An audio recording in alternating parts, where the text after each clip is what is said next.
After suffering heavy losses from sugarcane plantation, now it is time to remove it and change to another crop, maize, maybe millet or sorghum. Sugarcane, a lot of inputs, a lot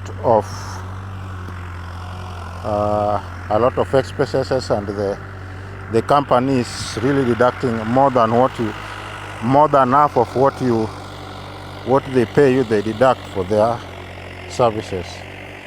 So I'm removing all the sugarcane. I'm going to put a new crop.